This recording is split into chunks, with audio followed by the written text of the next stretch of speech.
What's going on, family? Like finish checking in. It's a little windy today. I'm on a bike, taking a ride. It's nice, you know. So enjoying the ride today, man.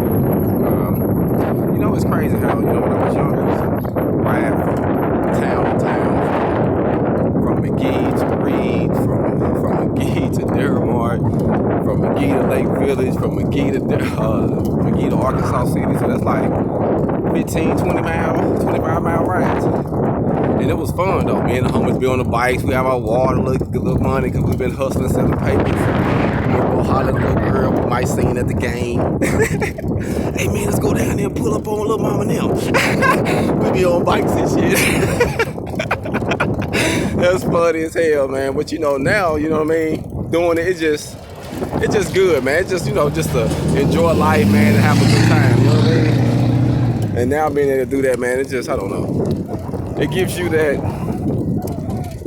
peace of knowing that time in your life is special, you know what I mean? When there wasn't no worries, wasn't no stress, you weren't worried about nothing, you were just living, you know what I mean? So I'm trying to get back to that, man. And I feel like that's what we need to get back to. Really enjoying life, taking life one day at a time, and enjoying the fun things, the simple things, like riding the bike.